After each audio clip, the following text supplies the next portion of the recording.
नारायणं नमस्कृत्य नरं चैव नरोत्तमं देवीं सरस्वतीं व्यासं ततो जयमुदीरयेत्। श्रीमद्भागवत महात्म्य। सच्चिदानंद रूपाय विश्वोत्पत्त्यादि हेतवे तापत्रय विनाशाय श्री कृष्णाय वयं नमः। भगवान का स्वरूप कैसा है? सतघन, चितघन और आनंद घन है। ऐसे भगवान सच्चिदानंद स्वरूप जो समस्त विश्व का पालन, सृजन और संहरण तीनों के जो हेतु हैं तथा जिनकी पावन चरण शरण ग्रहण करते ही जीव के तापत्रय समाप्त हो जाते हैं, ऐसे गोविंद के पाद पद्मों में हम सब मिलकर बारंबार प्रणाम करते हैं। भगवान सुखदेव जी का ध्यान करते हुए नैमिषारण्य की पावन भूमि में सूत जी महाराज शौनक आदि ऋषियों को यह मंगलमयी कथा सुना रहे हैं। हम भी अपने मन को वहीं लेकर चलें। 88,000 ऋषियों के मध्य श्री शौनक जी प्रधान श्रोता बनकर सबका प्रतिनिधित्व कर रहे हैं और आयु में जो छोटे हैं ऐसे श्री सूत जी महाराज व्यासपीठ पर सुशोभित हो रहे हैं।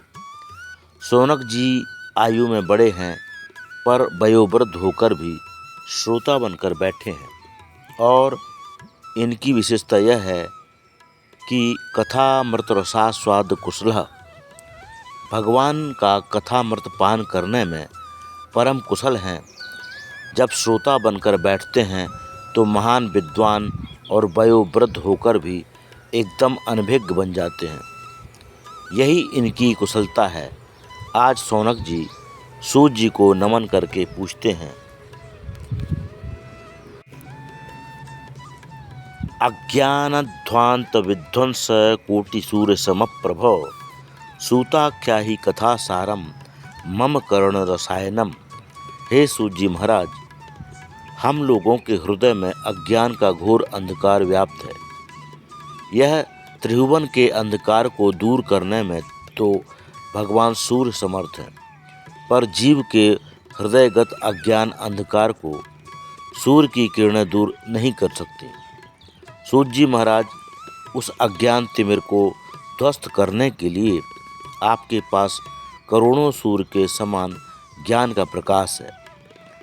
उस ज्ञान की एक किरण हम लोगों के हृदय पटल पर भी डाल दीजिए, जिससे हमारा अज्ञान तिमिर ध्वस्त हो जाए। और हम यह जानना चाहते हैं कि भक्ति, ज्ञान और वैराग्य को बढ़ाने के लिए वैष्णव लोग क्या करते हैं? ऐसा कौन सा कार्य किया जाए जिससे माया मोह का निवारण हो जाए?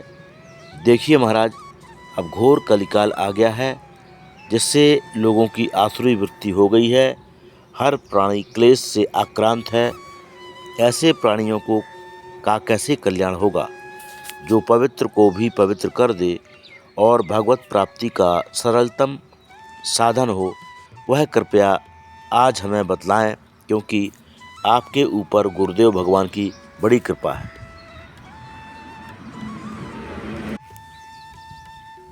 संसार में किसी को चिंतामणि मिल जाए तो जिस वस्तु का चिंतन करो वही वस्तु प्रस्तुत हो जाती है, और कल्पवृक्ष का यह चमत्कार है कि उसके नीचे जो कल्पना करो तो वह स्वर्ग की संपत्ति को ही प्रकट कर देता है।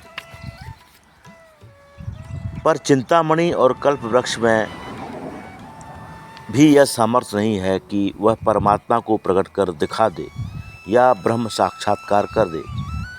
यह सामर्थ्य तो केवल गुरुदेव भगवान की कृपामयी छाया में है और वह आपको सदा प्राप्त है। इसलिए हे सूत जी महाराज, आपके लिए कुछ भी दुर्लभ नहीं है। जो बड़े बड़े योगियों को दुर्लभ वैकुंठ है, वह भी गुरु कृपा से अति सुलभता से प्राप्त हो सकता है। चिंतामणिर्लोक सुखम सुरद्रुह स्वर्ग संपदम प्रयच्छति गुरु प्रीतो वैकुंठम प्रीति दुर्लभम।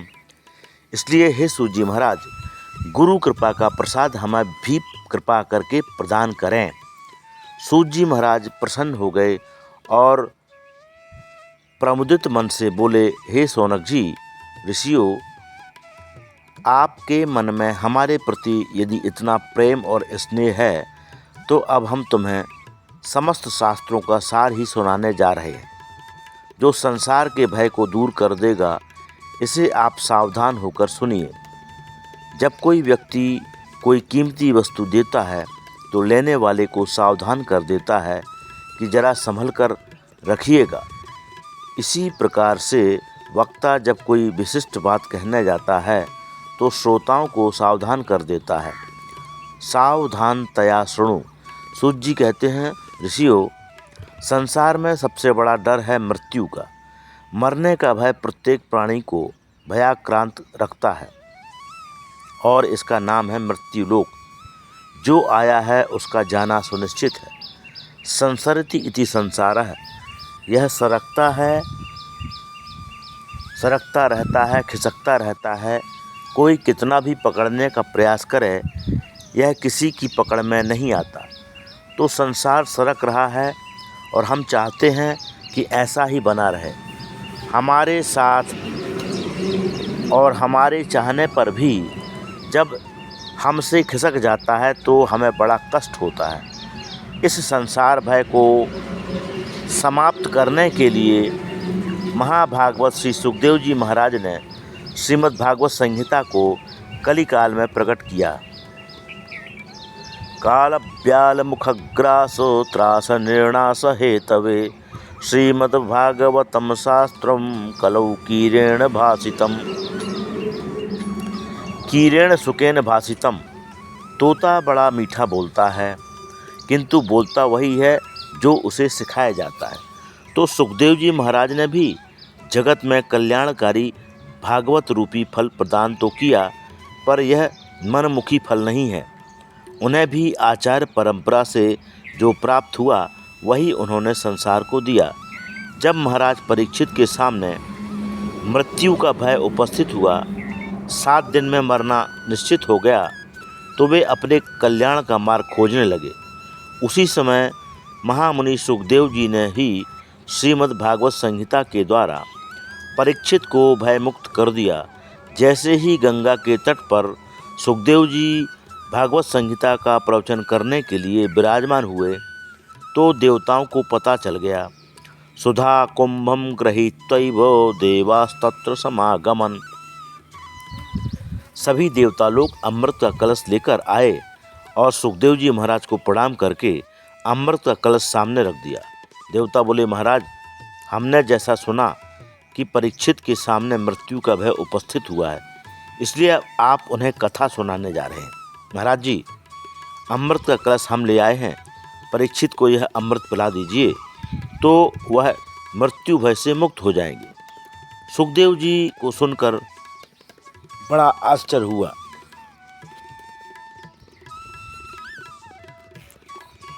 उनको लगा कि देवता लोग इतने परमार्थी कब से हो गए। इस मृत्यु लोक में तो आए दिन लोग मरते रहते हैं। ना हमने बुलाया, ना परीक्षित ने पुकारा, तो फिर बिना बुलाए देवता अमृत ले आए। यह तो महान आश्चर्य है। महाभारत में प्रसंग आता है कि पक्षीराज गरुड़ को अपनी माँ वनिता को दासत्व से मुक्ति दिलाने के लिए अमृत की आवश्यकता पड़ी। वनिता और कद्रू में होड़ हुई और वनिता हार गई। शर्त रखी कद्रू ने कि यदि तुम स्वर्ग का अमृत हमें दो तो हम अपने दासत्व से तुम्हें मुक्ति दिला देंगे।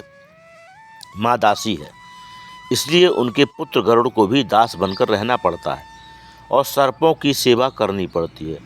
सभी सर्प गरुड़ के सिर पर सवार होकर कहते हैं कि उड़ो, तो जहाँ कहे वहाँ जाना पड़ता है। गरुड़ ने अपनी माता से कहा, माँ, मैं इतना बलिष्ठ हूँ, फिर भी मुझे इन सर्पों की दास्ता करनी पड़ती है। मैं क्या करूँ कि इस दासत्व से मुझे छुटकारा मिले।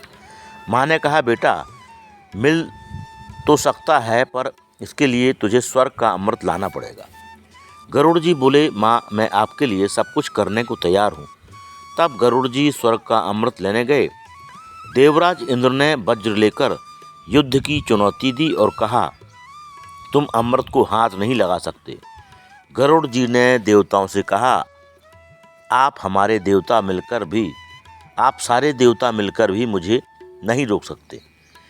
ऐसा कहते कहते गरुड़ ने बलपूर्वक अमृत का कलश देवताओं से छीन लिया। तब इंद्र घबराते हुए हाथ जोड़कर बोले, तुम जिन सर्पों के लिए अमृत लेकर जा रहे हो, यदि उन्होंने अमृत पी लिया तो सर्वनाश हो जाएगा। तब दोनों के बीच समन्वय हुआ। गरुड़ ने अमृत लाकर सर्पों को दिया, दासत्व से माँ को मुक्ति किया और उसी समय इंद्र आकर अमृत का अपहरण करके अंतर्धान हो गए। कहने का अभिप्राय है कि गरुड़ को आवश्यकता थी तो देवता लड़ने मिटने को तैयार हो गए और अंत में दिया भी नहीं। इसके विरुद्ध आज परीक्षित को बिना बुलाए ही अमृत देने चले आए। इसी बात पर सुखदेव जी महाराज को बड़ा आश्चर्य हुआ। तब देवताओं ने कहा, महाराज एक निवेदन हमारा भी सुनिए। यह स्वर्ग का अमृत आप परीक्षित को पिला दें, इसके बदले में जो कथामृत आप हम इन्हें पिलाने वाले थे वह हमें पिला दें। प्रपास्यामो वयम सर्वे श्रीमद्भागवतामृतम। देवताओं ने यह प्रस्ताव रखा तो सुखदेव जी बड़े जोर से हंसे और बोले, अरे ठगो, तुम्हारे आते ही मैं समझ गया था कि कुछ गड़बड़ है। दधीची बाबा को दंडवत करने गए तो बदले में हड्डियां मांग ली। तुम लोग बड़े स्वार्थी हो, अपना कार्य करने में बड़े निपुण हो। स्व कार्य को सलाह सुराह। स्वार्थी व्यक्ति यदि तुम्हारे फायदे की ज़्यादा बातें करे तो सावधान हो जाना चाहिए कि हमारे प्रति यह इतना उदार क्यों हो रहा है। तो देवताओं ने पहला फायदा तो परीक्षित का ही बतलाया कि महाराज इसे अमृत पिला दें, अमृत को प्राप्त हो जाएगा। तो सुखदेव जी तो उसी समय सजग हो गए। अमृत कोई साधारण वस्तु तो है नहीं। समुद्र मंथन किया गया तो उससे प्रकट हुए 14 रत्नों में सबसे दिव्य रत्न अमृत प्रकट हुआ, जिसके बंटवारे को लेकर बड़ा भयंकर देवासुर संग्राम भी हुआ। और ऐसा वह दुर्लभ अमृत आज देवता अपने आप ही बिना मांगे प्रदान कर रहे हैं। बिना आह्वान किए ही दौड़े दौड़े चले आ रहे हैं। बिना मतलब के कोई इतनी कीमती वस्तु क्यों देगा। परंतु जब इसके बदले में भागवतामृत मांगा, इसी से आप समझ लें कि वह अमृत कितना दुर्लभ है। तो यह भागवतामृत कितना अद्भुत होगा, जिसके बदले में देवता लोग वह अमृत देने को तैयार हो गए। घाटे का सौदा देवता कभी नहीं करते। आप अपना अमृत रख दिया, आज अपना अमृत रख दिया सामने कि ले लीजिए महाराज, परीक्षित को पिला दें और उसके बदले में हम यह भागवतामृत चाहते हैं। सुखदेव जी महाराज कहते हैं कि अरे देवताओं, तुम लोग श्रद्धा से श्रोता बनकर आते तो मैं अवश्य सुनाता, पर तुम तो सौदागर बनकर आए हो। सौदागर ही नहीं अपितु ठग बनकर आए हो, क्योंकि कोई कांच का टुकड़ा देकर बदले में करोड़ों की कीमती बहुमूल्य मणि मांगे तो उसे सरासर ठग ही कहा जाएगा। कहाँ कांच का टुकड़ा और कहाँ लाखों की मणि। देवताओं, तुम्हारा अमृत कांच है और मेरा कथामृत करोड़ों की मणि है। विनिमय बराबर की वस्तुओं का होता है, पर कांच और मणि की तो कोई बराबरी नहीं, इसलिए तुम ठग हो। क्वा सुधा क्वा कथा लोके क्वा काचः क्वा मणिर्महान ब्रह्मरातो विचार्यैवं तदा देवाञ्जहासः अभक्तांस्तांश्च विज्ञाय न ददौ सा कथामृतं श्रीमद्भागवती वार्ता सुराणामपि दुर्लभा। सूत जी कहते हैं, ऋषियों, यह देव दुर्लभ कथामृत है, क्योंकि देवताओं को सुखदेव जी ने डांटकर भगा दिया पर नहीं दिया। विचार कीजिए कि कथामृत और सुधामृत में कौन सा अमृत श्रेष्ठ है। सुधामृत का यह वैशिष्ट है कि बड़े बड़े पुण्यात्मा जब इस मृत्युलोक से देह त्याग कर स्वर्गलोक में पहुँचते हैं तब यह प्राप्त होता है। इसके विरुद्ध कथामृत की यह विशेषता है कि कथामृत के लिए तो कोई पुण्यात्मा हो, दुष्टात्मा हो, पतितात्मा हो या पापात्मा हो, कोई कैसा भी हो, यह अमृत सबको पिलाया जाता है और सबके लिए सुलभ है। तो पहली विशेषता यह सिद्ध हुई कि स्वर्ग का सुधामृत पक्षपाती है, भेदभाव करता है, और हरि कथामृत निष्पक्ष है, जो आवे सबको मिलता है, अतः अभेदवादी है। दूसरी विशेषता क्या है कि स्वर्ग का अमृत पीने वाले देवताओं के धीरे धीरे सुकृत क्षीण होते चले जाते हैं और पुण्य समाप्त होते ही वह धरातल पर गिर पड़ते हैं। क्षीणे पुण्य मृत्युलोकम विसंति। हरि कथामृत की विशेषता है कि कल्म सापहम, हरि कथामृत पापों को नष्ट करने वाला है। स्वर्ग का सुधामृत पुण्यों को क्षीण करने वाला और हरि कथामृत पापों को क्षीण करने वाला है। एक ओर स्वर्ग का अमृत पुण्यों को क्षीण करके ऊपर से नीचे गिरता है, इसके विपरीत दूसरी ओर हरि कथामृत पाप व कल्मशों को नष्ट करके श्री हरि के परम पद को प्राप्त करवाता है। अब आप स्वयं ही निर्णय करें कि कौन सा अमृत श्रेष्ठ माने। स्वर्ग सुधामृत दीर्घजीवी बनाता है, पर हरि कथामृत दिव्यजीवी बनाता है। स्वर्ग का सुधामृत अमरत्व प्रदान करता है, पर हरि कथामृत अभय पद प्रदान करता है।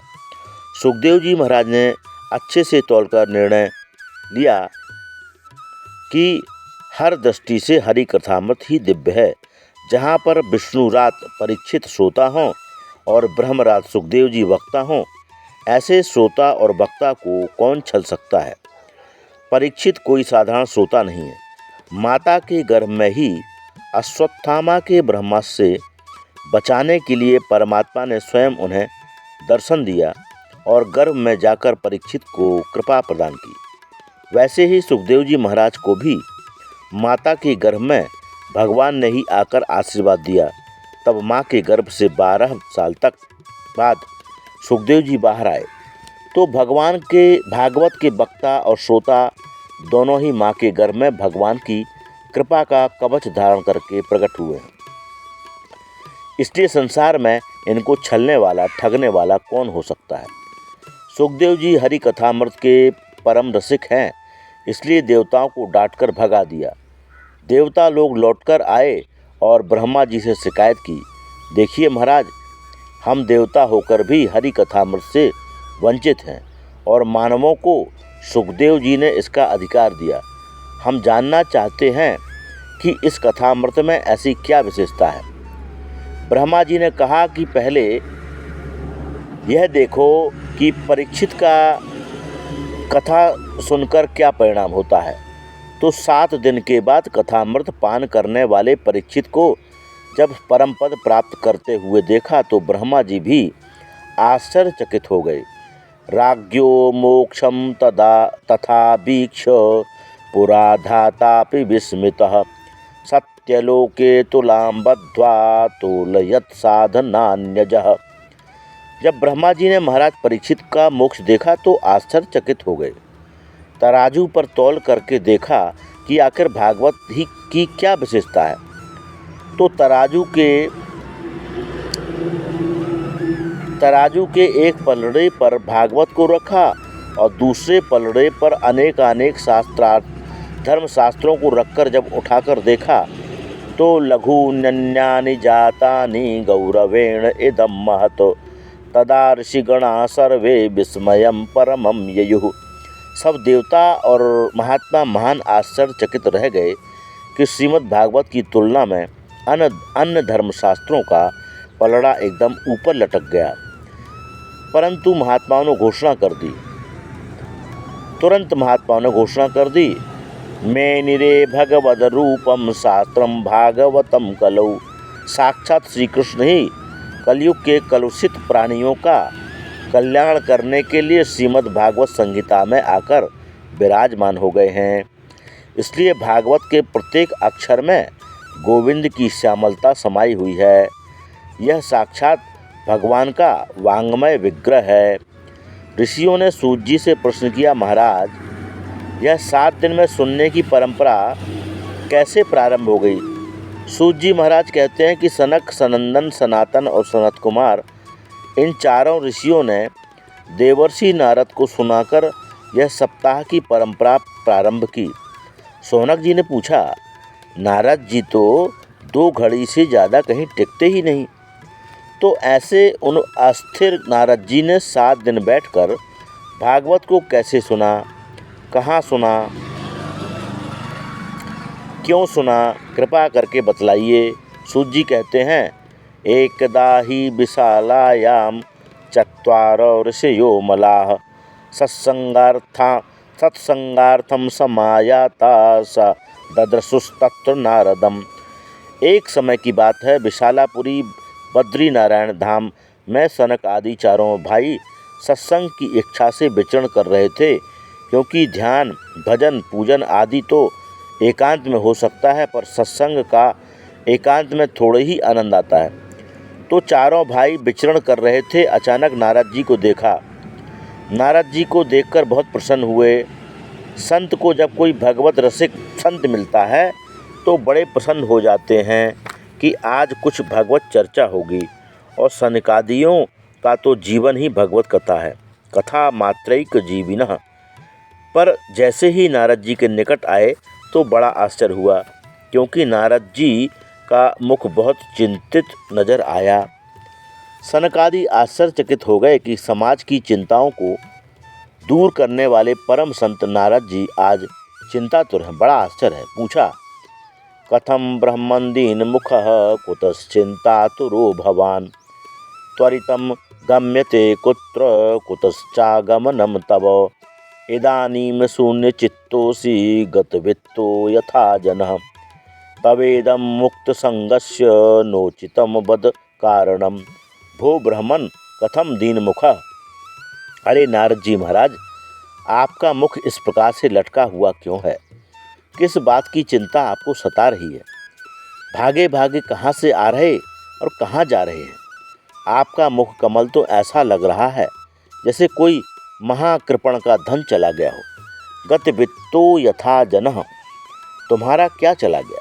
क्योंकि जो धन छीन लिया जाए, संत महापुरुष ऐसे धन को अपना समझते ही नहीं। और संतों का जो अपना धन है उसे संसार में कोई चुराने वाला नहीं। और महात्माओं का धन क्या है? वृंदावन में जाकर देखिए तो प्रभु का नाम ही संतों का एक परम धन है, जिसे संसार में कोई चुराने वाला नहीं, जिसकी कोई किसी प्रकार की चिंता करने की आवश्यकता नहीं। फिर नारद जी, तुम तो ऐसे वीतराग और मुक्त संग हो कि दुनिया में अपने लिए एक झोपड़ी तक नहीं बनाई, क्योंकि 2 घड़ी से ज़्यादा कहीं टिकते नहीं। तो रमते राम होकर भी इस प्रकार मुँह लटकाए क्यों घूम रहे हो? संसारियों को जब समस्याएं सताती हैं तो संतों की शरण में शांति पाने के लिए आते हैं। और संत ही यदि इस प्रकार से चिंता में मुँह लटकाए दिखेंगे तो संसारियों पर क्या बीतेगी? नोचितम वद कारणम। आप जैसे व्यक्ति विरक्त संतों को इस प्रकार चिंता करना उचित नहीं। हमें अपने दुख का कारण बताएं। तब नारद जी ने अपने चारों अग्रजों को प्रणाम करते हुए अपनी समस्या सामने रखी कि भैया, मैं अपनी समस्या आपको सुनाता हूँ। मैं इस संसार में सत्संग की इच्छा से घूम रहा था कि भगवत रसिकों के बीच बैठकर कुछ भगवत चर्चा करूँगा और सुनूंगा। इस संसार में मैं सर्वत्र घूमा और मैंने सारे तीर्थों में परिभ्रमण कर लिया, पर कहीं मुझे सत्संग का आनंद नहीं मिला। कोई भी तीर्थ नहीं छोड़ा। पुष्करम चा प्रयागम चा काशीम गोदावरीम तथा हरिक्षेत्रम कुरुक्षेत्रम श्रीरंगम सेतुबंधनम एवमादिषु तीर्थेषु भ्रममाण इतस्ततः। जब समस्त भूमंडल में मेरे चित्त को शांति नहीं मिली तो मैंने सोचा कि चलो अब संतों के पास चला जाए, संभवतः संतों के यहाँ शांति मिले। पर मैंने क्या देखा कि पाखंड निरताः संतः, संत भी पाखंड परायण होते चले जा रहे हैं। पाखंड का अर्थ है पापस्य खंडः, पाप खंडः। पाप का ही जो खंड हो उसका नाम पाखंड है। उनकी परिभाषाएं बदल गई हैं। यह बंगला किसका है? त्यागी जी महाराज का। यह बच्चे किसके हैं? ब्रह्मचारी जी महाराज के। इतना शोर हल्ला कहाँ सुनाई पड़ रहा है? मौनी बाबा के आश्रम में। ऐसी बड़ी विचित्र स्थिति है।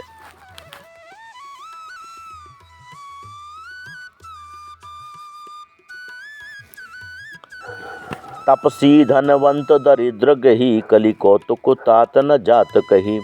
पहले संत महात्मा जितना विरक्त होते थे वह उतना ही महान माने जाते थे, किंतु आज जितना वैभव संपन्न होता है वह उतना ही श्रेष्ठ माना जाता है। यह सब देख देखकर मेरा चित्त और भी अशांत हो गया। मैं आया था शांति के लिए, यहाँ तो क्रांति मच गई, चित्त में खलबली मच गई। मैंने तब विचार किया कि चलो छोड़ो, गृहस्थों को ही देख लेते हैं। पर गृहस्थों के यहाँ भी विडम्बना क्या है? तरुणी प्रभुतागे हे श्यालको बुद्धिदायक, कन्या विक्रयणो लोभा दंपति नाम च कलकनम। मैंने देखा गृहस्थों के यहाँ माता पिता की सेवा तब तक ही है जब तक माता पिता ने तिजोरी की चाबी नहीं सौंपी, और जहाँ सर्वाधिकार प्राप्त हुए सो ही देवी जी का चलावा हो गया। फिर माता पिता की खटिया तो खेत में या किसी तीर्थ स्थान में डाल दी। कदाचित माता पिता घर में जबरदस्ती बैठे भी हों तो उनसे किसी भी प्रकार की कोई चर्चा नहीं की जाती। वार्ताम कोपी न प्रक्षति गेहे। कोई बड़ा भारी कार्य किया जा रहा है तो किससे परामर्श लिया जाए? तो ससुराल से साले साहब को बुलवाया जाता है। वह जो कहेंगे वही माना जाएगा। सलाह तो खूब लिया जाए, परंतु यह सब होने के बाद भी पति पत्नी में ही प्रतिदिन महाभारत हो रहा है। लोभ इस पराकाष्ठा पर पहुंच गया है कि बेटा बेटियों का भी क्रय विक्रय होने लगा। संबंध नहीं अपितु सौदे होते हैं। जहाँ सौदा पट जाए वह समधी बन जाए। तो जब बुद्धि विचार सम नहीं, केवल संपत्ति के आधार पर संबंधी बन जाते हैं, इसलिए संबंधों में आए दिन कलह मचा करती है। यह सब देखकर मेरा चित्त बड़ा अशांत हो गया। एवं पश्यन कलेर्दोषान पर्यटन वनीमहम, यामुनम तटमापन्नो यत्र लीला हरेरभूत। मृत्युलोक में यह सब देखकर मेरा चित्त एकदम अशांत हो गया। मैंने सोचा कि अब कहाँ चला जाए। तब मुझे तुरंत श्रीधाम वृंदावन का स्मरण आया। मैंने प्रभु की उस दिव्य प्राकट्य भूमि के यमुना पुलिन पर मेरे चित्त को अवश्य विश्राम मिलेगा, ऐसा सोचा। मैं सीधा यमुना तट पर वृंदावन धाम पहुँचा और वहाँ पहुँचकर एक आश्चर्य और देखा। तत्राश्चर्यं मया दृष्टं श्रूयतां तन्मुनीश्वराः, एका तु तरुणी तत्रो विषण्णा खिन्न मानसा।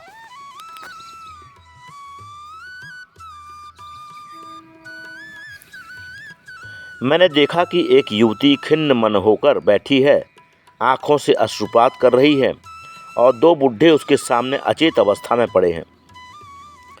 तमाम देवियाँ उसको घेर कर बैठी हैं। कोई पानी पिला रही है, कोई पंखा कर रही है, कोई समझा रही है। मैंने सोचा यह बेचारी क्यों रो रही है, कौन है? चलकर मैं ही इसका कष्ट दूर करने का प्रयास करूं।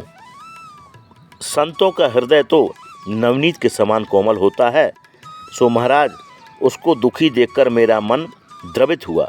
मैं उसके पास गया। फिर मैंने सोचा कि केवल देवियों का ही समुदाय बैठा है, यहाँ कोई पुरुष वर्ग नहीं दिख रहा। अब मैं उनके बीच में जाकर कहूँ, देवी जी क्यों रो रही हो, क्या कष्ट है? और उसने कहीं कोई उल्टी सीधी बात कह दी कि बाबा चल, तू अपना काम कर, देवियों के समुदाय में तू कहाँ घुसा चला आ रहा है। माताएं जब आपस में बात करती हैं तो 1 मिनट में ही आंसू बहाने लग जाएं और अगले ही मिनट में मुस्कुराने लग जाएं। तो हम बाबा बैरागियों को बिना बुलाए, बिना मतलब के नहीं जाना चाहिए। इसलिए मैं पास तक तो गया, परंतु प्रश्न करने का साहस नहीं हुआ, तो लौट पड़ा। जब उस देवी ने मुझे देखा तो तुरंत आवाज़ लगाई, भो भो साधो क्षणं तिष्ठो मच्चिंतामपि नाशयो, दर्शनम तब लोकस्य सर्वथा गहरम परम। महाराज जी कहाँ भाग रहे हो, 1 मिनट रुकिए तो सही। आप जैसे संतों के तो दर्शन मात्र से ही जीव के पाप ताप संताप नष्ट हो जाते हैं। मेरे तो ना जाने कितने जन्मों के भाग्योदय हुए जो आपके दर्शन प्राप्त हुए। आपके तो दर्शन मात्र से जीव का दुख दारिद्र दूर हो जाता है। नारद जी कहते हैं, भैया जब उन्होंने इस प्रकार से हमें बुलाया तो हम उस देवी के पास गए और हमने पूछा, देवी आप कौन हैं और यह दोनों बुढ़े जो पड़े हैं यह कौन है, तुम्हारे क्या लगते हैं? यह जो देवियां आपको घेर कर खड़ी हैं यह कौन है और तुम रोती क्यों हो? वद देवी सविस्तारम स्वस्य दुखस्य कारणम। तुम्हारे दुख का कारण क्या है, विस्तार से हमें बताएं। जब मैंने उस देवी के प्रति सहानुभूति दिखाई तब उसने अपना पूरा परिचय विस्तार से दिया। अहम भक्ति ख्याता इमौ मे तनयौ मतौ ज्ञान वैराग्यम नामानौ काल योगेन जर्जरौ। महाराज, मैं भक्ति के नाम से विख्यात हूँ और यह दोनों बुढ़े जो मेरे सामने पड़े हैं यह दोनों मेरे बच्चे हैं। इनका नाम ज्ञान और वैराग्य है। समय की विडंबना देखिए कि माँ तो नवयुवती बनी बैठी है और बच्चे दोनों ही बूढ़े हो गए। कितनी जर्जरित स्थिति हो रही है इनकी। मेरे दुख का मूल कारण यही है कि मैं अपना पूरा परिचय आपको बताऊं। मैं दक्षिण भारत में पैदा हुई, कर्नाटक में बड़ी हुई, महाराष्ट्र आदि प्रदेशों में मेरा कहीं कहीं पर सम्मान हुआ, पर कई प्रदेश ऐसे भी हैं जहां पाखंडियों से खंडित होकर मुझे पीड़ित होकर भागना पड़ा। इस प्रकार से अनेक देश प्रदेशों में घूमती घूमती जैसे ही मैं वृंदावन में पधारी तो वृंदावनम पुनः प्राप्य नमीनेव स्वरूपिणी। इस ब्रज भूमि में आते ही मैं नव यौवन हो गई, पर ना जाने क्या हुआ कि मेरे दोनों बच्चे एकदम बुढ़े हो गए और मेरे बालकों की यही स्थिति रही तो मैं इस स्थान को छोड़कर विदेश भाग जाऊंगी। इदम स्थानम परित्यज्य विदेशो गम्यते मया। नारद जी ने सारी स्थिति को एक क्षण में समझ लिया और विचार किया कि भक्ति, ज्ञान और वैराग्य एक दूसरे के पूरक हैं। जैसे क्षुधातुर व्यक्ति भोजन करने बैठे तो ग्रास ग्रास पर उसे तुष्टि पुष्टि और क्षुधा निवृत्ति की प्राप्ति होती है। भूख भी मिटेगी, पेट भी भरेगा और इंद्रियों में बल भी आएगा। प्रत्येक ग्रास पर उसे यह तीनों बातें एक साथ ही प्राप्त होती हैं, अलग अलग नहीं। इसी प्रकार ज्यों-ज्यों भगवत चरणारविंद में प्रेम बढ़ता जाएगा, भक्ति पुष्ट होती जाएगी, त्यों-त्यों भगवान के स्वरूप का बोध होता जाएगा और ज्यों-ज्यों भगवान के स्वरूप में प्रेम होता गया और भगवान के स्वरूप का ज्ञान होता गया तो यह संसार की आसक्ति अपने आप छूटती चली जाएगी, सहज वैराग्य हो जाएगा।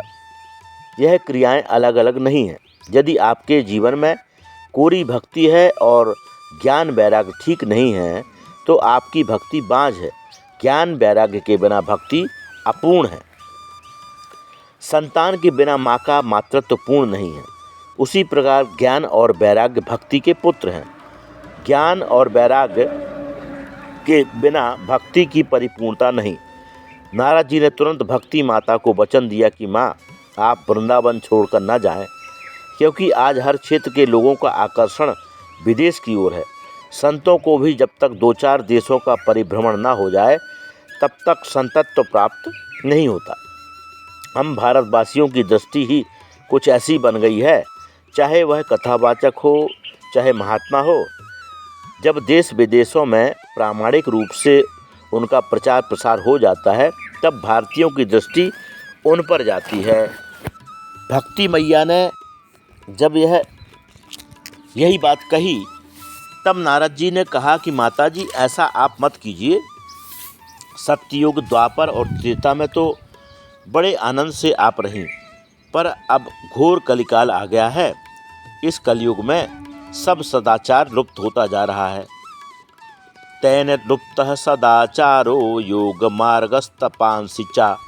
बुद्धिमान वही है जो धैर्यपूर्वक अपने नियमों का पालन करता रहे, क्योंकि अभी तक तो फिर भी बहुत कुछ मंगल दिखाई पड़ रहा है, पर वर्षे वर्षे क्रमाज्जाता मंगलम नापि दृश्यते।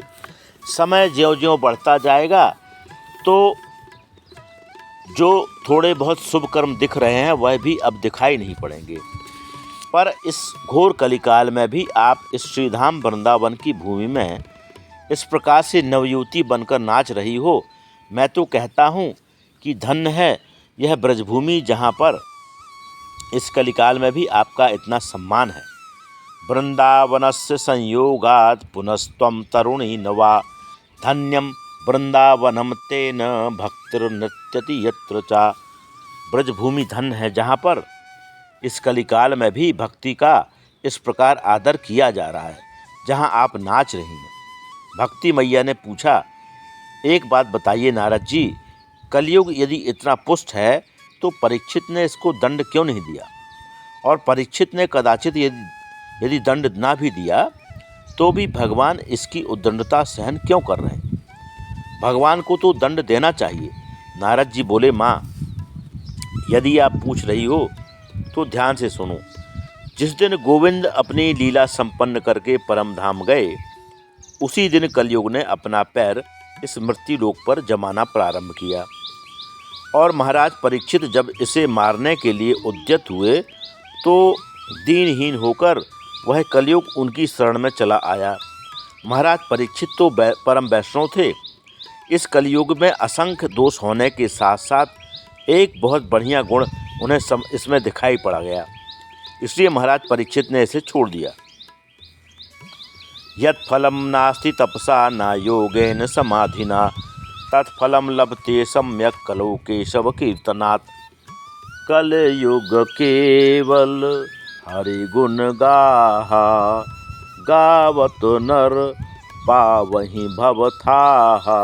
अन्य युग में जो घोर तपस्या करने से फल प्राप्त होता था, बहुत बड़े बड़े यज्ञ करने से जो फल मिलता था, वही फल कलयुग में केवल नाम संकीर्तन मात्र से जीव को प्राप्त हो जाएगा। यही इसका विशिष्ट गुण है, जो महाराज परीक्षित को पसंद आ गया। अतः महाराज परीक्षित ने इसे अपने राज में स्थान दे दिया।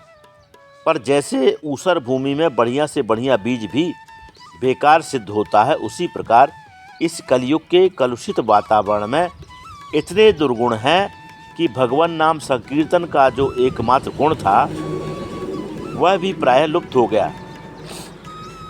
कलयुग में भागवत की कथाएं तो बहुत होती हैं, पर भागवत के अर्थ पर किसी का ध्यान नहीं।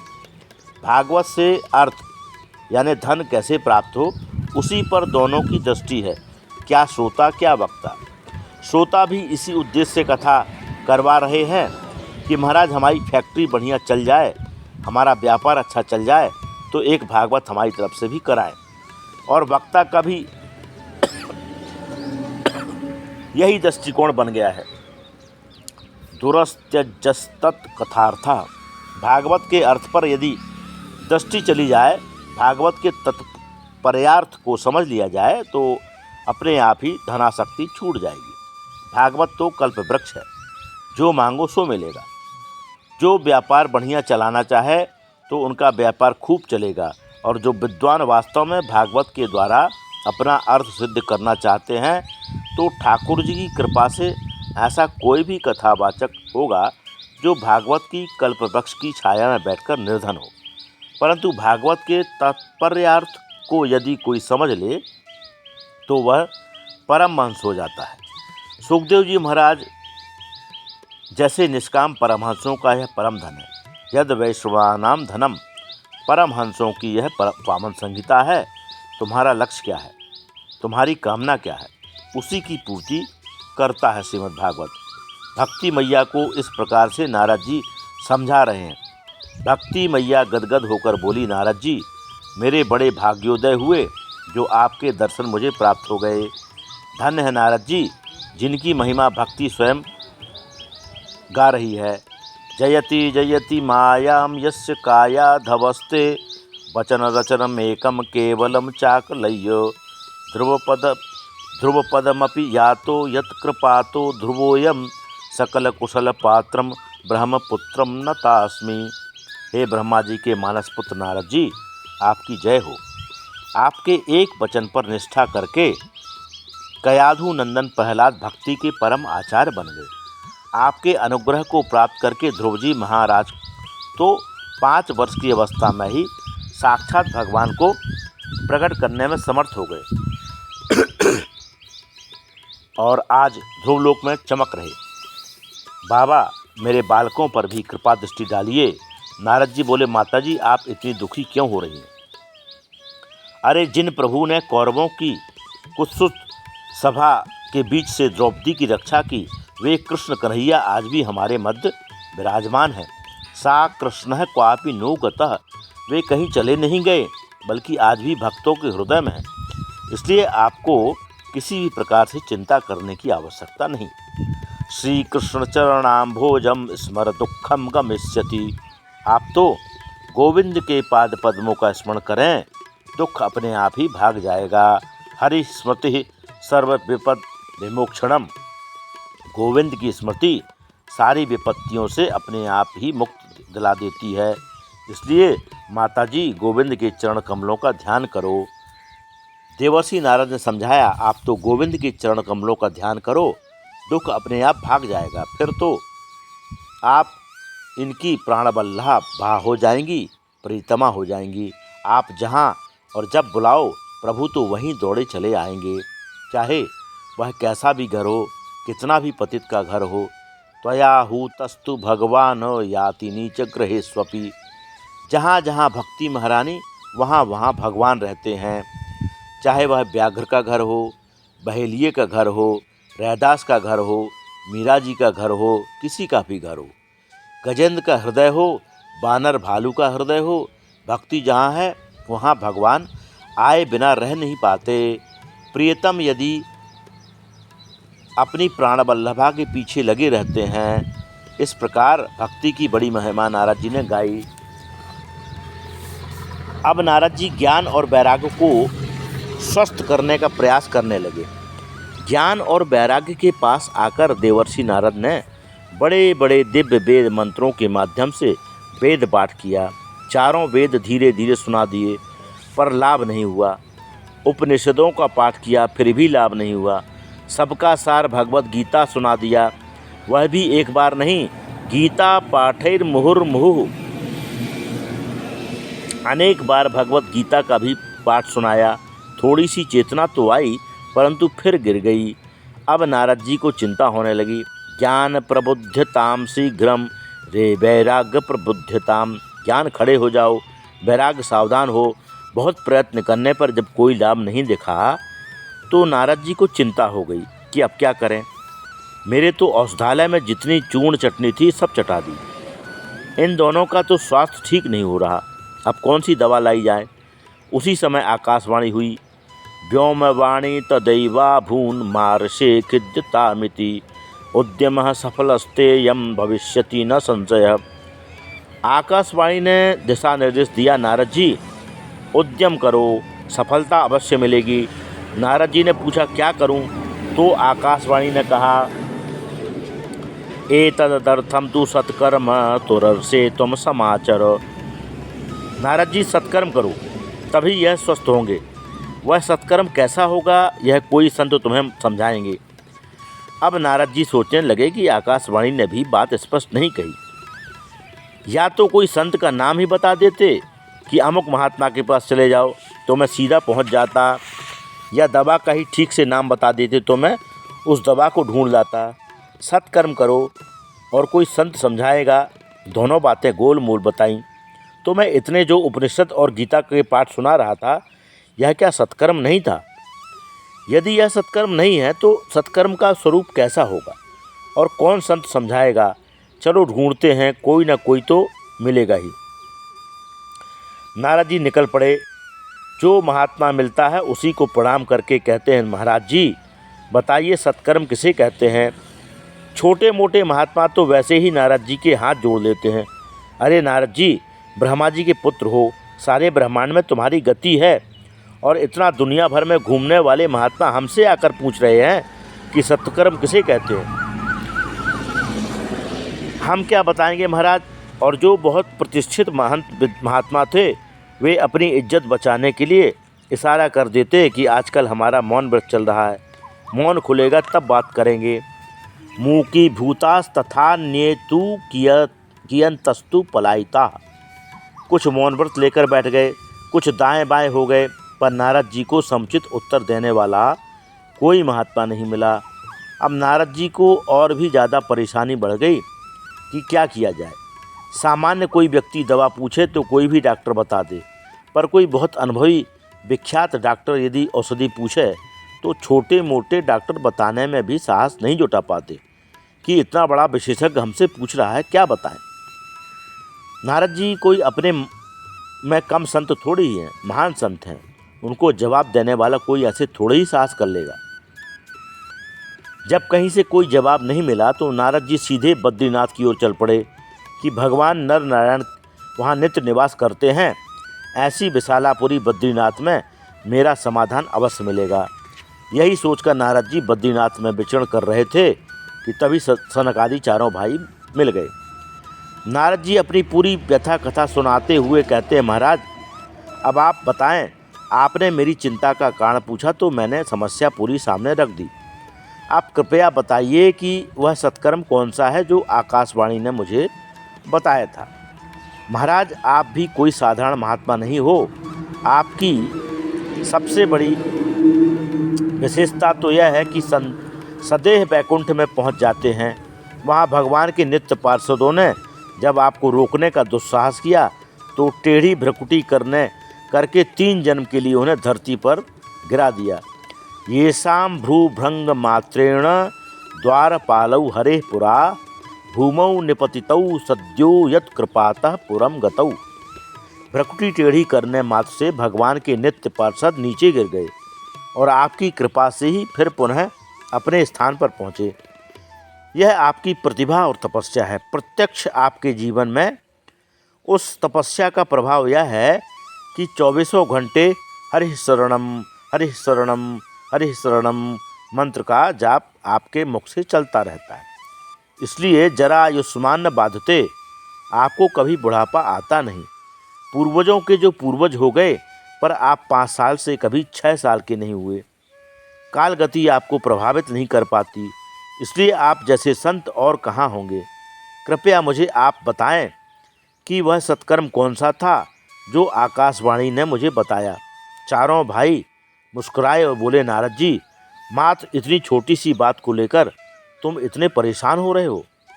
बिल्कुल चिंता त्याग दो, समाधान हमारे पास है।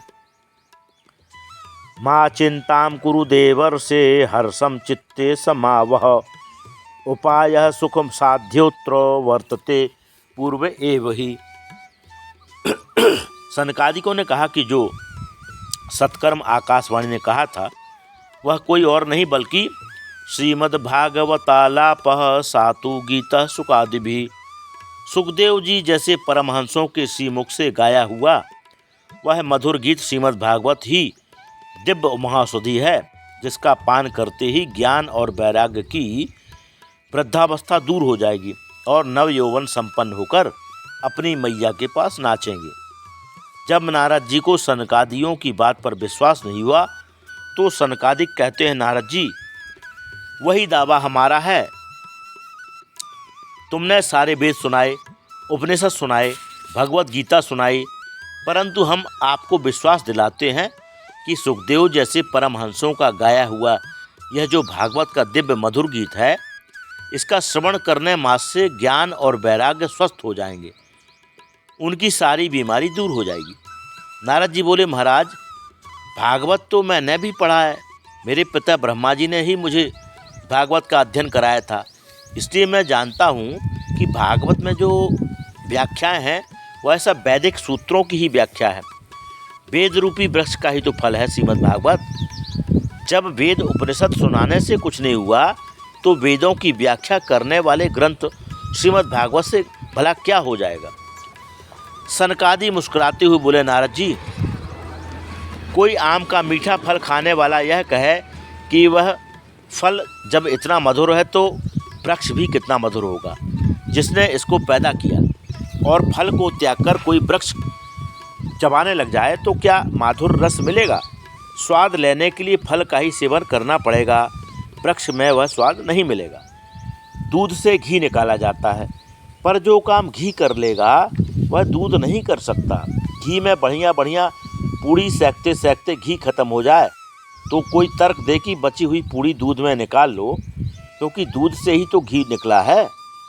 पर दूध से कुछ नहीं होने वाला, गन्ना का रस ही शक्कर बनता है। पर जो मिठाइयाँ शक्कर से बनती हैं वह गन्ने के रस से नहीं बन पाएंगी।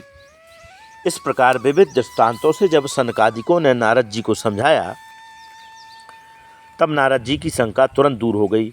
नारद जी हाथ जोड़कर बोले, अब मैं समझ गया कि पढ़ लिख कर कोई कितना भी बड़ा पंडित बन जाए, पर आप जैसे महापुरुषों का सत्संग जब तक नहीं करेगा तब तक शास्त्रों का रहस्य समझ नहीं आएगा। पर आप जैसे महान संतों का दर्शन भी ऐसे नहीं मिलता। भाग्योदयेन बहुजन्म समर्जितेन सत्संगमं च लभते पुरुषो यदा वै अज्ञान हेतु कृत मोह मदांधकार नासं विधाय हि तदोदयते विवेकः। इसी जन्म के भाग्य से नहीं वरन जन्म जन्मांतों के जब पुण्य उदय होते हैं, भाग्योदय होता है, तब जीव को सत्संग का लाभ प्राप्त होता है। आप जैसे संतों का दर्शन और संग मिलता है और उससे विवेक जागता है। जब विवेक का सूर्य उदय होता है तो अज्ञान का सारा अंधकार नष्ट होता चला जाता है। इसी बात को हमारे गोस्वामी जी कहते हैं, बिनु सत्संग विवेक न होई, राम कृपा बिनु सुलभ न सोई, आवत एहि सर अति कठिनाई, राम कृपा बिनु आई न जाई। सत्संग की महिमा में सराबोर होने का सौभाग्य उन्हीं सत्पुरुषों को प्राप्त होता है जिन्हें गोविंद अपनी कृपामयी चुंबक से खींचकर लाते हैं। वे ना चाहें तो छुट्टी लिए बैठे रहो, 7 दिन इधर उधर के गोरख धंधों में निकल जाएंगे, पर एक क्षण का भी समय कथा सुनने का नहीं मिल पाएगा। चाहकर भी लोग नहीं आ पाते। आते वही हैं जिन्हें श्रीहरि अपनी कृपा की चुंबक से खींचकर बुला लेते हैं। नारद जी बोले, महाराज मेरा परम सौभाग्य है कि आप जैसे संतों का मुझे दर्शन प्राप्त हुआ। अब तो मैं आपके ही श्रीमुख से भागवत संहिता श्रवण करना चाहता हूँ। सनकादिक बोले, नारद जी हमें तो एक ही प्यारी जगह लगती है। माँ गंगा के पावन पुलिन पर हरिद्वार है, उसी के आनंद तट पर कथा होगी। गंगा द्वार समीपे तू तटमानंद नामकम। एक बात विचारनी है कि जब कहीं भी कथा करनी थी तो बद्रीनाथ में ही कर लेते। बद्रीनाथ से उतरकर हरिद्वार में आयोजन करने क्यों आए? इसका समाधान यह है कि बद्रीनाथ में कथा तो प्रेम से हो जाएगी, पर श्रोता कहाँ मिलेंगे। यह उस काल की बात है जब लोग प्रायः महाप्रयाण करने ही जाते थे बद्रीनाथ। गिने चुने लोग तो बद्रीनाथ पहुँच पाते थे, और जो पहुँच जाते थे वह इतने सिद्ध कोटि के होते थे कि उनकी समाधि लग जाती। तो पहले तो गिने चुने लोग, उसमें भी जब समाधि लगाए बैठे हैं तो कथा कौन सुनेगा, इसलिए नीचे उतरकर हरिद्वार में आए। दूसरी बात, ज़्यादा नीचे भी इसलिए नहीं गए कि जो सिद्ध कोटि के संत हैं वह संसारियों के बीच ज़्यादा नहीं जाते। हरि का द्वार है यह हरिद्वार। यहाँ पर यह कथा का ज्ञानदीप है।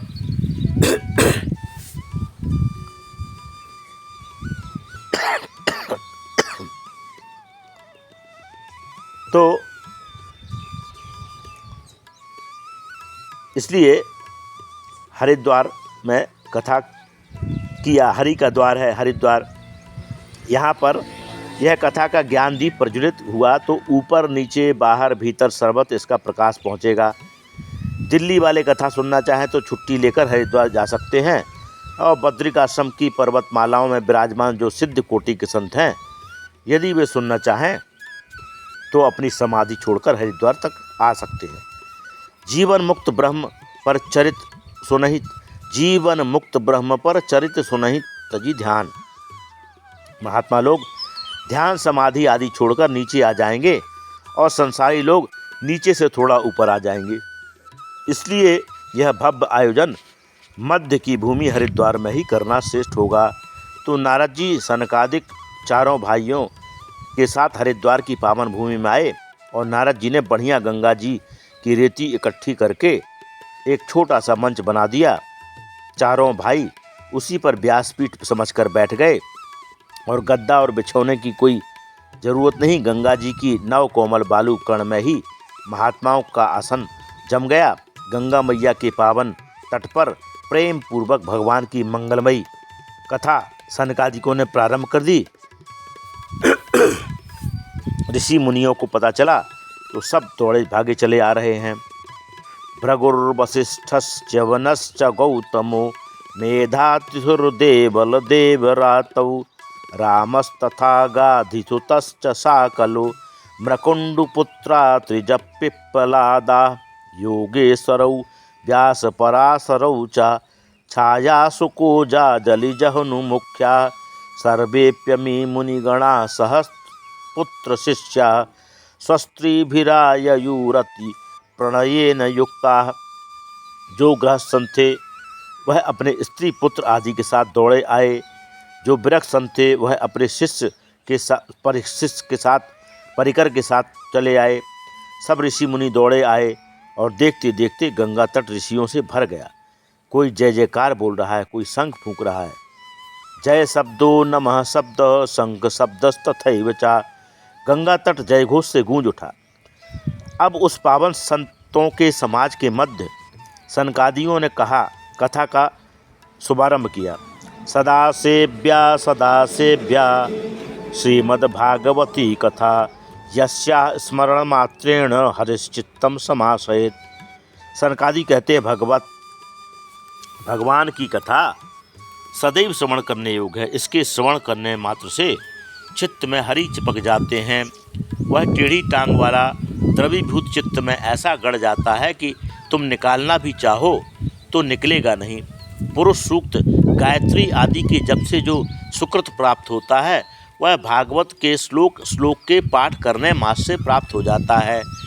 और मानव तन पाकर भी जिसने इस परम लाभ को प्राप्त नहीं किया वह चांडाल के समान है, गधे के समान है, श्वास लेता हुआ मुर्दे के समान है। इस प्रकार ना जाने कितनी गालियां दे डाली। नारद जी ने पूछा, महाराज आप क्यों गाली देते हैं? सनकादि बोले, यह गाली हम नहीं दे रहे। एवं वदंती दिव्य देव समाज मुख्या। ऐसा आकाश में खड़ा पूरा देव समाज कहता है कि इन अभागों को देखो, भगवान के चरितामृत की पवित्र धारा बह रही है और यह उसमें आचमन और अवगाहन नहीं करते। हम लोग अमृत का कलश लेकर गए फिर भी भगा दिए गए। इन्हें तो यह कथामृत सुलभ है पर यह लोग इसका लाभ नहीं ले रहे। इसलिए उन जीवों के दुर्भाग्य पर देवता उन्हें गालियां देते हैं। सनकादिक चारों भाई भागवत की महिमा मुक्त कंठ से गा रहे थे कि उसी क्षण एक दिव्य अलौकिक नाम संकीर्तन की ध्वनि सुनाई पड़ी। सबने देखा, भक्ति सुतौ तौ तरुणौ गृहीत्वा प्रेमैकरूपा सहसा विरासीत्। श्री कृष्ण गोविंद हरे मुरारे नाथेति नामानि मुहुर्वदन्ति। भक्ति महारानी अपने पुत्र ज्ञान और वैराग्य के साथ सबके बीच में प्रकट होकर नाचने लगी, झूम कर संकीर्तन कर उठी।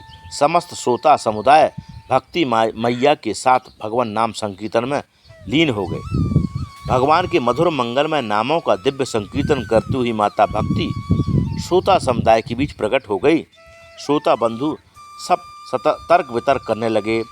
कथम प्रविष्टा कथमागतेयम मध्ये मुनीनामिति तर्कयन्तः। यह कहाँ से आई, कब उन्होंने हमारे बीच प्रवेश किया, पता ही नहीं चला, कैसे प्रकट हो गई। सनकादिकों ने कहा, भाई जहाँ भगवान की मंगलमयी मधुर कथा होती है वहाँ पर भगवती भक्ति महारानी स्वतः प्रकट होती है। भक्ति मैया ने सनकादिकों से प्रणाम करके पूछा, भगवान यहाँ आपने बैठने की अलग अलग व्यवस्थाएं सबको दी हैं, परंतु अहम क्वा तिष्ठामि, महाराज मैं कहाँ बैठूँ, मेरा स्थान कौन सा है? सनकादिकों ने कहा, देवी यहाँ जितने भी वैष्णव भक्त श्रोता समुदाय जो बैठा है उन सबके हृदय भवन में जाकर आप विराजमान हो जाओ, क्योंकि त्रिभुवन में वही धन है जिसके हृदय भवन में भक्ति का निवास है। जिसके भवन में भक्ति महारानी विराजमान हो जाए फिर उसे भगवान के पीछे नहीं भागना पड़ता, वरन भगवान ही उसके पीछे पीछे भागते हैं। सकल भुवन मध्ये निर्धनास्ते धन्या निवसति हृदय येषां श्री हरेर भक्ति रेखा। हरिरपि निज लोकम सर्वतातो विहाय प्रविशति हृदय तेषां भक्ति सूत्रोपनद्ध। त्रिभुवन में वही धन है जिसके हृदय भवन में भक्ति महारानी विराजमान है, क्योंकि भगवान जिस भवन में भक्ति को देखते हैं फिर अपना बैकुंठ त्याग कर उस भक्त के हृदय में भगवान जबरदस्ती घुसपैठ करते हैं। और एक बार सरकार घुस जाए फिर भक्त कितनी भी कोशिश कर रहे निकलने वाले नहीं। यदि भवन सुंदर हो और भगवान की प्रिया भक्ति से समन्वित हो तो भगवान भला कैसे कब्जा न करें। खाली मकान पर ही कब्जा होता है। भगवान भवन में झांक कर देखते हैं। जब देखते हैं कि काम, क्रोध, मोह, लोभ, मोह, मद, मत्सर, ईर्ष्या, द्वेष, छल, कपट इस भवन में भरे पड़े हैं तो अपने लिए स्थान रिक्त ना पाकर ठाकुर जी लौट पड़ते हैं। और जब देखते हैं कि भवन एकदम खाली है, खाली भवन के साथ साथ सुंदर भी है, और भगवान को जब उस भवन में अपनी प्राण प्रिया भक्ति देवी का दर्शन हो जाए तो फिर भगवान कैसे भी अपने आप को रोक नहीं पाते। ऐसे खाली मकान पर भगवान का तो तुरंत कब्जा करने का मन होता है। जिस भवन में भक्ति देवी रहती है उस भवन को ऐसा परिष्कृत परिमार्जित कर देती है कि भगवान के अनुकूल उसका श्रृंगार कर देती है, सुसज्जित कर देती है। अब मकान खाली, वह भी सजा हुआ, उस पर भी कृष्ण प्रिया भक्ति का उसमें निवास होए तो फिर ठाकुर जी कैसे छोड़ें। प्रविशति हृदय तेषाम, हठात उस भवन में घुस पड़ते हैं और एक बार प्रवेश कर पाएँ तो भक्ति सूत्र में बन जाते हैं। भगवान को बांधने वाली भगवान की प्रिया भक्ति महारानी है। ऐसा प्रेम पास में प्रभु को बांधती है कि यदि यह जाना भी चाहे तो जा ही नहीं सकती। ठाकुर जी का ही वह मकान छोड़ने का मन नहीं होता। सूजी महाराज कहते हैं, हे ऋषियों, अब देवर्षि नारद ने सनकादिकों से कहा कि भगवान, हमने प्रत्यक्ष देख लिया कि श्रीमद् भागवत के श्रवण से ज्ञान और वैराग्य के साथ भक्ति किस प्रकार से पुष्ट होकर नाचती है, परंतु यह प्रश्न करना चाहता हूँ कि श्रीमद् भागवत के सुनने से केवल भक्ति, ज्ञान और वैराग्य की पुष्टि होती है अथवा पापियों के पापों का भी प्रक्षालन हो सकता है। यदि हो सकता है, यदि पापियों के पाप का प्रक्षालन हो सकता है तो कैसे पापों का शोधन संभव है। के विशुद्ध्यंती वदंतु मह्यम। सनकादि मुस्कुराते हुए बोले, नारद जी, कैसे कैसे पापी तरते हैं इसे तो छोड़ो, हम तो यह कहते हैं कि जिसने जीवन में पाप के अलावा दूसरा कोई काम न किया हो, अत्याचार, दुराचार, भ्रष्टाचार, पापाचार में ही अपना जीवन लगा दिया हो, ऐसा महापापी कदाचित जीवन में एक बार भी कथा सुन ना पाए तो मरने के बाद कहीं भूत प्रेत की योनि में जाकर सुने तो भी वह परम पावन हो जाता है। ये मानवा पाप कृतस्तु सर्वदा सदा दुराचार रता विमार्गगा क्रोधाग्निदग्धा कुटिलाश्च कामिनः सप्ताह यज्ञेन कुलौ पुनन्ति ते। नारद जी बोले, वाह महाराज, गजब कर दिया आपने। जीते जी की बात तो छोड़िए, मरने के बाद भी सुनकर जो तर जाए, ऐसा कभी आज तक संभव हुआ है? कोई प्रमाण है क्या? सनकादिकों ने कहा, हाँ नारद जी, हम तुम्हें एक इतिहास सुनाते हैं।